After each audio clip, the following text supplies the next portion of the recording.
Hello, everybody. This is Fedva Rose, your Jewish Adulting podcast hostess. Um, Today I'm here again with Tova Jussim. We had so much to talk about last time. Tova talked about advanced directives and planning for the future, and we're having a difficult conversation. Nobody wants to think about dying. No one wants to think about some of the very difficult things that we have to consider when we have other responsibilities, and we want to make sure that our wishes are taken care of and our assets and our loved ones are taken care of.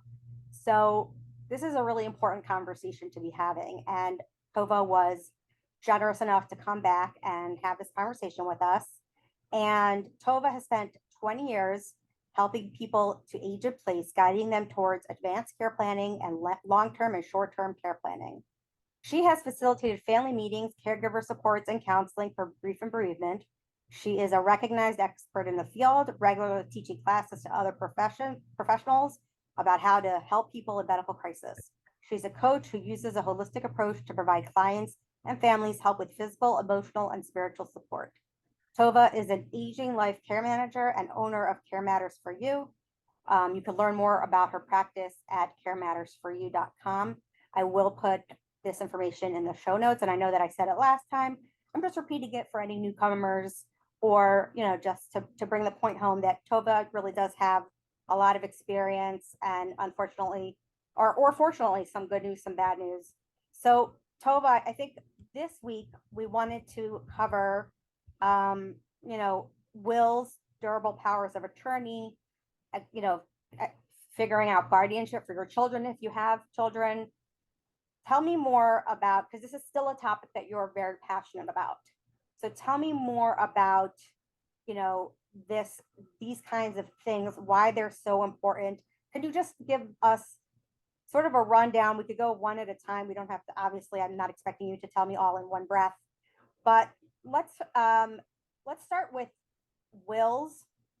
Um, what is the difference between, you know, getting a power of attorney and a durable power of attorney? What is, there's so many things to talk about. I hope we're not going to be on here for a part three, but to just give people a taste of adulthood, can you explain these other concepts to us? Sure. Thank you, Hedva, for having me come. It's such a pleasure to talk to you about these things because I often call it a courageous conversation because nobody wants to have it. I got it from And you. and my motto is always to be kind and gentle but honest, to never run away from the truth. And one of the things that I have seen in my practice is that people wait too long. They say, oh, I don't need it, I don't need it, and they wait. It always seems too early, and then it's too late. And you'll say, oh, I don't have assets, I don't really need to make a will. It doesn't really matter. And I've seen so many experiences where if you don't actually make a will, and if you're even able to register your will, that's even better. Because essentially, if you make a will and then somebody doesn't have it. My husband has a family story of somebody in his family made a will, and they didn't really like lawyers, and so they didn't register it. And then the second wife said there wasn't a will, and so the kids from the first wife ended up taking the second wife to court because there was no actual will, even though there was a conversation of the will. You if you don't register it, you could just not find it. And if you just don't find the will, then there isn't a clear plan about what's going to be. And in this case, it was the person who died had built a house that was architecturally meaningful and historical, and the children were very interested in his legacy. So I often say, especially when I spent over 20 years working in hospice, I would say to a client, as I was doing an assessment, do you have a will? And they'll say, oh, I really don't have much. And I'll say, but anything that you do, maybe you from work, you have a life insurance, or they never made beneficiaries, that it would save your children, and or your family members, much more time than it would take in order to do the waiting period and make sure, that the creditors get all of the money that they need. It's really a kindness to the next generation, to the Right. people who come after you. And somebody even recently said, let's say you get into a car accident, Chas v'shalom lo aleinu, right? And the family sues on behalf of the person who died. So before you died, you didn't have a will because you had no money, you said, right? But then Mhm. all of a sudden, you die because you have this tragedy, whatever the tragedy may be, and then there is this money. So,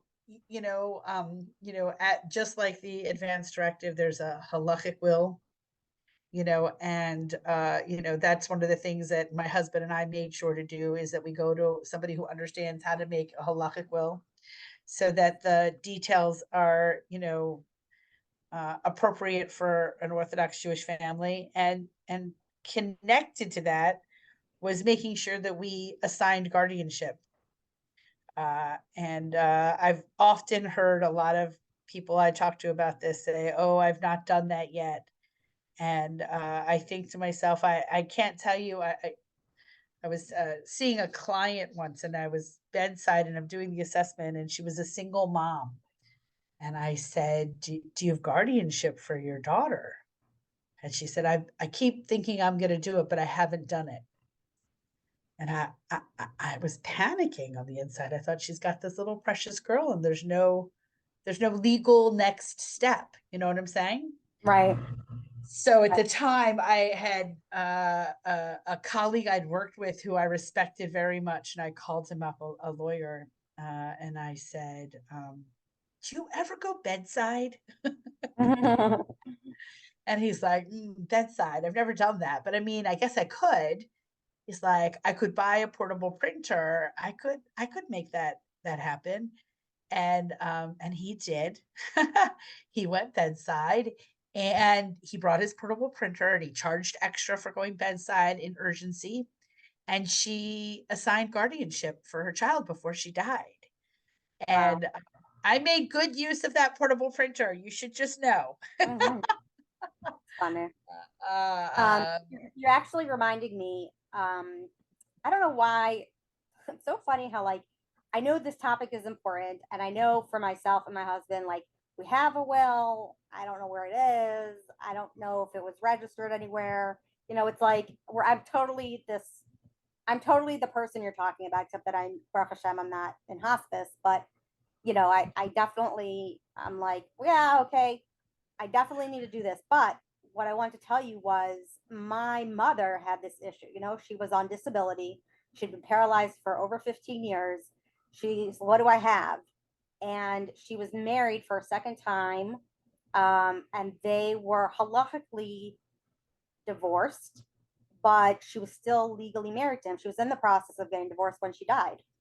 And we had a whole issue with, we just wanted like the knickknacks. We're talking about like snow globes and like tea sets and like beanie babies, like not, it was just sentimental. And we had to get him to legally like allow us to, like, he had to waive his rights to the apartment and anything in it in order for us to do that. And it was, we had to consult a lawyer, and it was like, and then we still, between ourselves, who gets which beanie baby? What did mommy want us to have? I mean, it would have been so much simpler had she written a will. She talked about it all the time. When you die, when I die, you'll get this for me.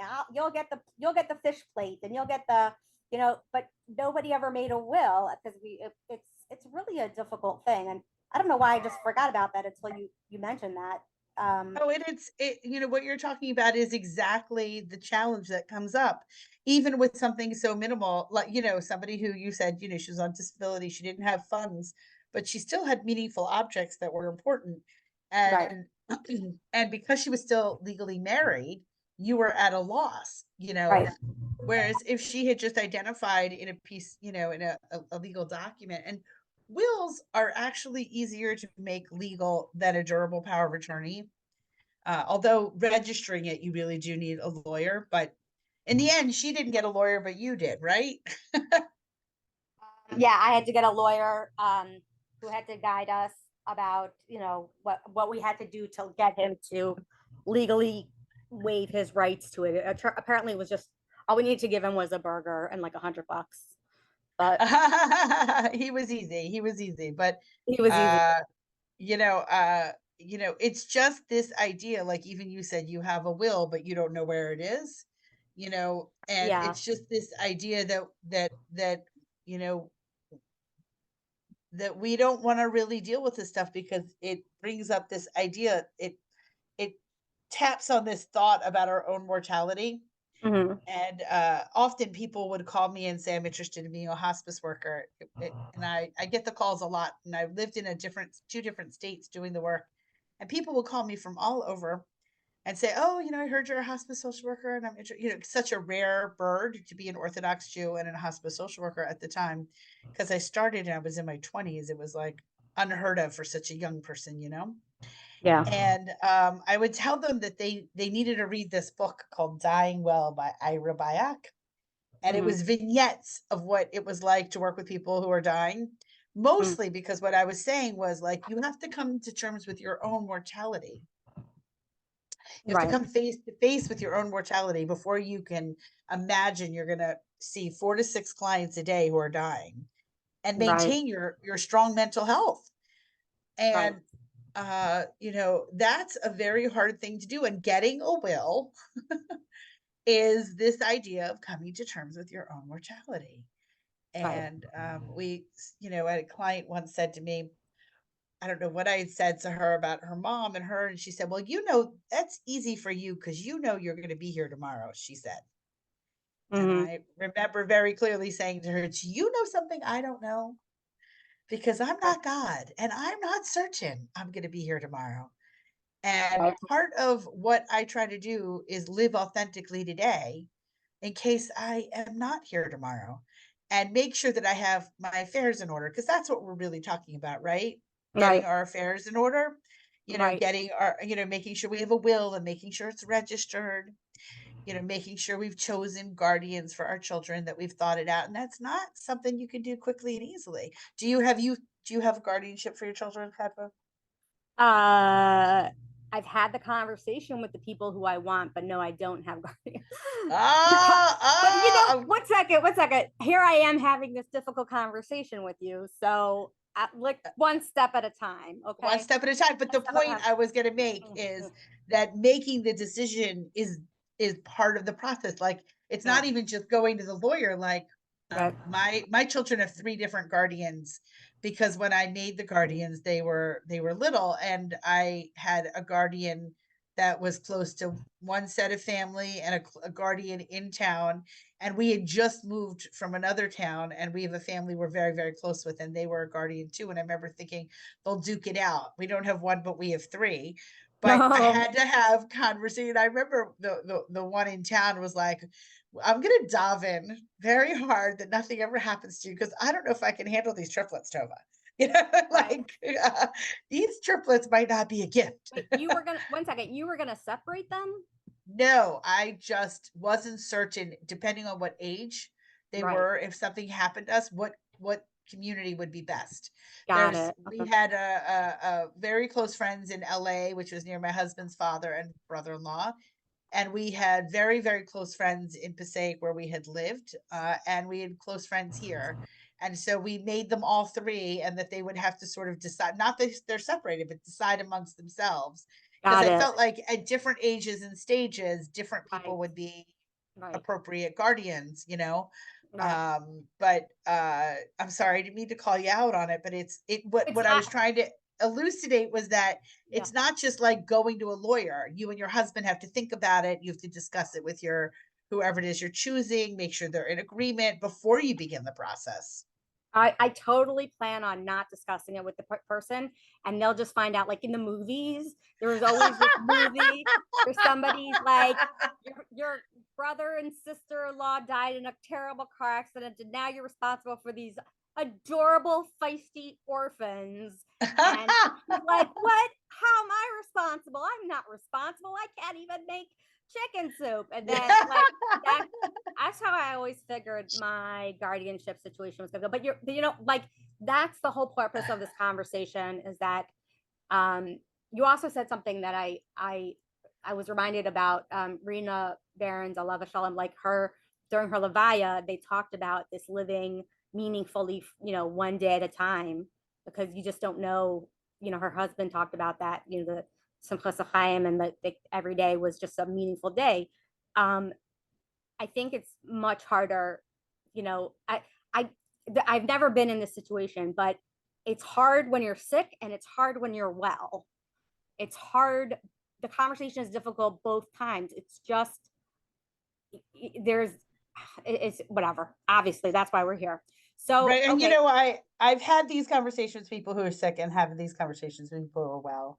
I right, prefer them when they're well, because right, when they're sick, it's feels much more urgent. right. But one thing that I believe it was Ari, Rita's brother, said at the Levaya, he said they went on a sibling trip and they were hiking, and she was so energetic that she was like in front, and some of the Mm-hmm, siblings were, let's say, not as energetic.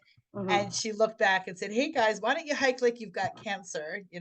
right. And I've it's like something I've just gone through my brain again and again, and it's sort of like live every day to the fullest, and maximize each moment. And that's sort of what I loved about doing the work. But it sort of requires you to adult early, and honestly, making sure you have a will, making sure your children have guardians, because if you don't, then you're not living fully. You're living in anxiety about what could be. Whereas I'm like, if God forbid something happens, there's clarity about what we want. I'm good. I'm all good in today. Mm-hmm, uh right. we skipped over the durable power of attorney, and I was telling you that lawyer that I consulted with and gave a lot of business to, put that portable printer to use. And I had a, a good story about that. A close friend and colleague of mine's, he was her husband slash about to be ex-husband, had a terminal cancer, and he had sort of hidden it from her as they were separating and divorcing. And then when he was really ill, and she was ironically worked in hospice, when he was really ill, decided, to make her his medical and financial power of attorney. Mm, And he went into the hospice unit, and she went and saw him, and she's like, "Oh wow, he's really fragile." And he had no will, mm-hmm, and he had no durable power of attorney, and he had no medical power of attorney. And we called that lawyer and came on a Sunday night to that inpatient unit, and he right, made a durable, a medical, and a will. Right now, I'll never forget this. It was very last minute. And then the next day, because there was a lot of bills that had not been paid into that point. The next day, I went with her to the bank, and we spent, I don't know, 5 or 6 hours, maybe longer, waiting for that durable power of attorney, which a durable power of attorney is about finances. So we were waiting for that durable power of attorney to clear, because they check, and confirm that the lawyer is, they look at their credentials very clearly. They're not handing over cash very quickly. right. And Tell everybody about more about durable power of attorney. What? so a durable power of attorney is the paperwork that assigns a primary or secondary individual to manage your finances if you're no longer able to. Mm-hmm, So in order to put first of all, a durable power of attorney really has to be done by a lawyer. It's not something, an advanced directive, medical power of attorney you can do on your own with witnesses, but a durable power of attorney you really need. Now, somebody's once said to me, "Oh, I've gotten a notary to do it," but I vividly remember standing in that bank for hours waiting while they confirmed that the lawyer who signed this, was not, was an appropriate, legal representative, because they're about to spend this person's money. The first thing that we did to spend his money was to make funeral arrangements. Mm. And it's a very scary thing to make a piece of paper that tells people who can spend your money if you can't. Right. And I won't lie to you, I've got stories and experiences with people with children who have stolen money. I have, stories of violence in the house when the children were beating each other up trying to vie for some, this case it was a car. They had Mm. to call the police because we were locked in there because there was physical violence amongst the children when they found Wow. out that their father was actively dying. So they wanted to take hold of the car before he died. Oh, My husband loves that story because when the police called and we knew that the nurse and I had gone together, and we knew that the house was a little bit of a, had history of violence. The police said, "Why didn't you call us first?" And I was like, "What for? We weren't certain something would happen." And he said, "Well, call us and we'll sit outside. You just call us dial a bully." And we'll get your right. back, because people really get hot over the money. So, but there is a very important time. And I know that you remember when your mother was in the hospital or nursing home. Yeah. What if her bills need to be paid, and you don't want her to be homeless. You want to make sure her rent gets paid, Yep. and the electric gets paid, and certain bills, maybe insurance or medical insurance or secondary insurance. you Right. know and if you don't have access to their money, then you aren't capable of paying the bills. It could be a real life insurance, maybe long-term care insurance, so many different critical bills that if you miss a date, could be Right. financially detrimental to to your loved one. Maybe you need to spend down in order to get them into a facility. Maybe you need to pay the bill for the facility. So it has to be, I often talk to people about how you choose people for these. It has to be somebody you trust. Has to be somebody you trust. But I Right. want to finish this. I want to go back to this story about the bank, because I remember at the time when we were in the bank and we went to the funeral home and we were able to spend the money. And I remember she and I said to the funeral home, "Can you time stamp when we're buying this?" Because we were so worried he was going to die um, that day, and that you're not supposed to spend money on the day. You know what I'm saying? Once the certain, depending on the date, you can't spend a dead person's money if you're the durable power of attorney. And Right. I'll tell you honestly, he died that night before midnight. I remember thinking, "Oh, thank God I kept telling them to timestamp." Every time, everywhere we went, I'd say, "Can you timestamp that?" Oh my gosh. And That's we so were smart. right. He died that night. And it A was second. 24 hours earlier. He did. It was really shocking because he did a durable power of attorney Sunday, and we went Monday, and he was dead before midnight on Monday. It was late that night, but it was that night. And you said I want to call out the elephant in the room here, but you said that the wife was a hospice nurse. So why didn't Not they have nurse, not a a hospice nurse. social worker? But she worked in No, hospice. not a social worker. She was a hospice doctor. So how But here's the deal. Here's the deal. They were ex. They were ex, and he was hiding the illness. They didn't yeah, know. but I thought they were supposed to do all the planning. And yeah, for sure. And he decided to make her his medical power of attorney. Right. Right. Which is all, Right. it was all very complicated. It was all very complicated because Yeah. now she's in charge of his medical, and now she's his durable power of attorney. And they were in the middle of separating. It was all very complicated. Mm. And but that day long experience in the bank, and then going from the bank to the funeral home, literally bank funeral home, to purchase arrangements to make sure they had the money to pay for it, Mm. because afterwards money goes to creditors, and he had medical bills. Mm. So we wanted to make sure that he could afford a funeral. It was Right. such a sad story, but it really taught me a lot, because I realized that you really do need a credible lawyer, and that credible lawyer with his portable printer can't tell you how many times he saved the day. Mm. Portable printer, right? Willing to go Portable printer. bedside. Portable printer. Who knew what a portable printer could do, right? Right. 21st Uh, century. yes, and sometimes they ask you if for a durable power of attorney, or even an advance directive, if you want to wait until the person is confused and no longer able to make decisions for themselves, is the wording. Mm. Mm-hmm. But one of the things that is important to note is that when you have to prove that they're no longer able to make decisions for themselves, which means you need certifications from Oh two no. separate doctors. Wow. The one time when I was teaching this class, one of the social workers said, I encourage clients to choose the option of immediately instead of when they're no longer able to make decisions, because then you don't need the two certs. And that in general, nobody is making medical decisions for you if you're alert and oriented. Right. And I thought that was really fascinating because it does make it a lot less complicated, because getting two doctors bedside, especially if you're at home, Right. proving that you're not competent is a complicated thing. It has to be your primary and then a random second. Um, Wow. you know, and in my tiny tours and travels of doing this work, one of the things that I discovered was something that I thought was like almost put me out of business. So I'm going to tell you this secret, and it might mean that people don't call me. All of a sudden, they're like, "Oh, I don't need Tova. I don't need a care manager. I can just go to Amazon and fix all my problems." So it's this binder that's called the Peace of Mind Planner. And what it is it's literally like a spiral binder, which is one of the reasons I like this one versus other ones, because you can open it flat.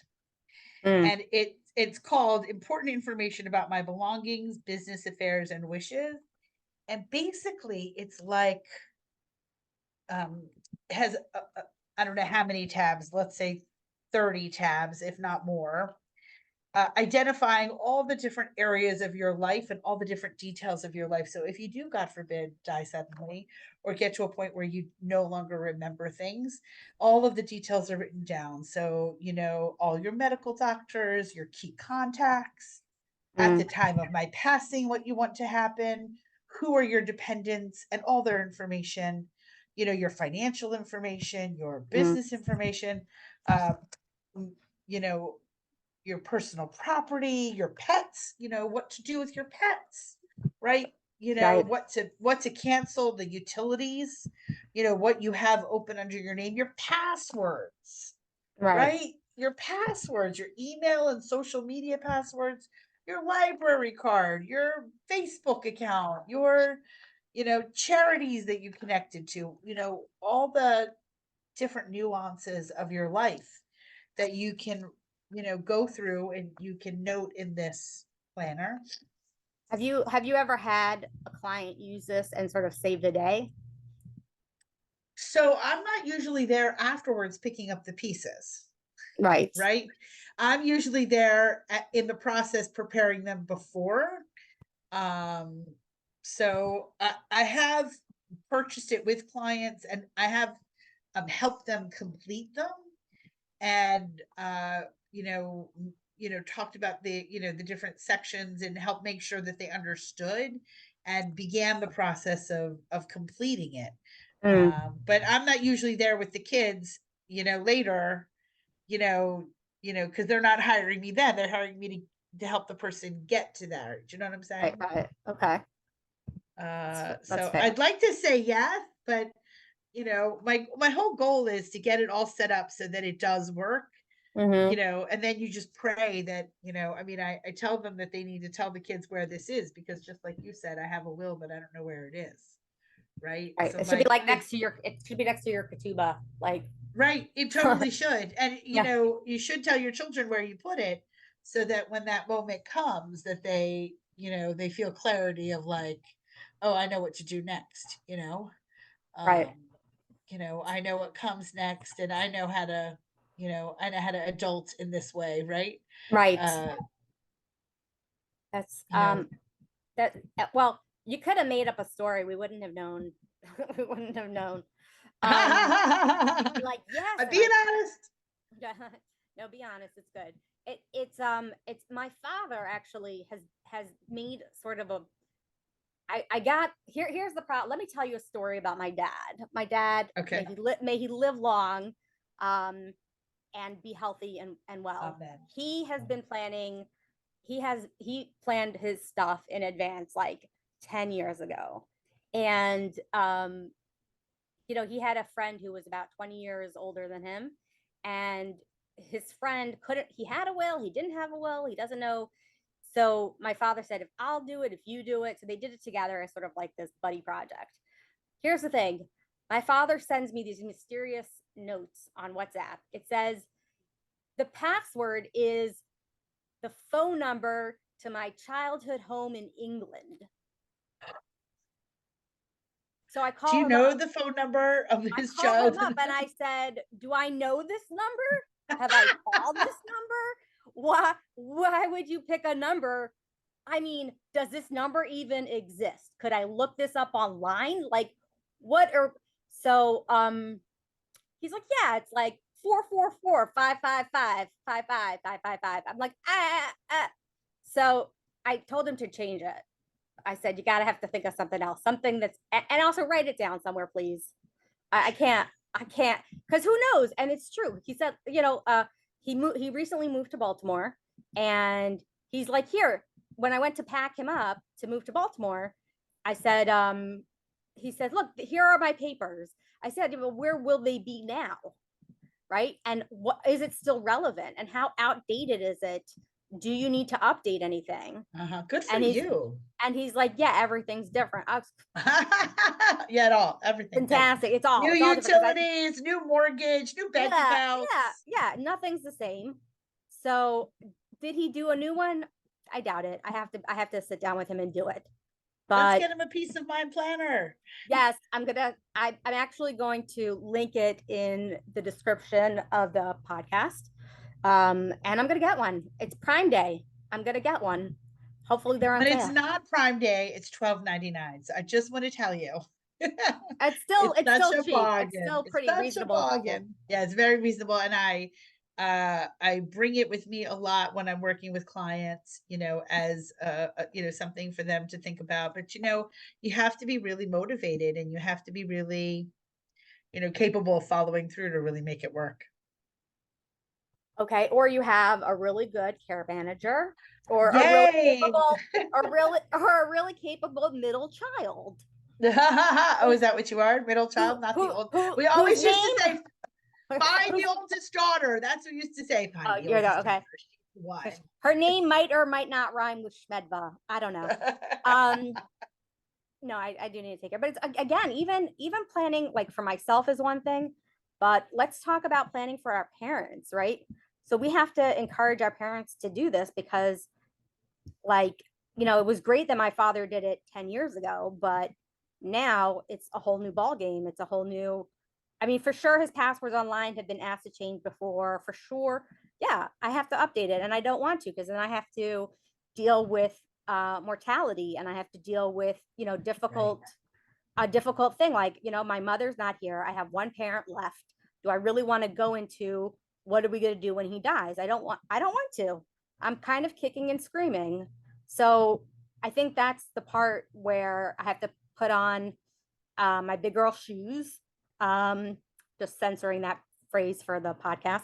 um and just say, like, as uncomfortable as it makes me, I I love you, and I don't want to think about what the next 60 years are gonna what's gonna be, but let's talk about this. So this is why this conversation is so important, and I really encourage everyone to reach out to your local care planner. I don't think all my listeners can I don't think you could handle, if everybody who sees this podcast comes to you. I don't think you can handle that bandwidth.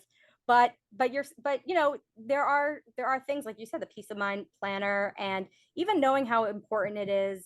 I think for all the people who you would bring the planner to, it's at least like telling them, like, have you thought about these things? And that's valuable. I That is have a one more. I have one more little free add-on. Is there's something called the Conversation Project. Have you heard of it, Hedva? no. Mm-mm. It's conversationproject.org, and it's basically has a downloaded script for beginning the conversation with your loved ones about what their wishes are at the end of life, not just about advanced directives, but understanding intimately what they want. Mhm. And I always say it's the conversation for dummies. And Oh, you that's can so go cool. online, and it really like breaks the whole thing down about how to have that conversation. And there's even different ones about how to deal with people with dementia. There's one about how to talk to your healthcare practitioner, and all of these guides are really broken down and free. So what is Conversationproject.org. conversationproject.org? .org. Mm-hmm. It's one of Okay. my favorite programs that, and I'm actually considered a I don't know what the word is, but like a representative of them in the area. And I spread the word and I talk about it and I use it in my teachings all the time and I print it up and share it. And it's literally the conversation for dummies. You'll look at it and you'll understand what I mean. It's really spectacular. Wow. Wow. Thank you so much for this conversation. I think it was so important because I know, at the end of last time, I was like, okay, conversation over. And you were like, I didn't even get to the good stuff. Uh, and I was like, there was more. So, I'm glad that we put it into a two-parter. I'm glad you told me that because, again, I'm glad we did this. So thank you so much for your time and your expertise and, My pleasure. your compassion and all that you do for the community in your role. I thank you so much. Okay, wonderful. Thank you for doing this. It's Have a really good night. wonderful. Okay, Yeah. great. Take care. Bye bye.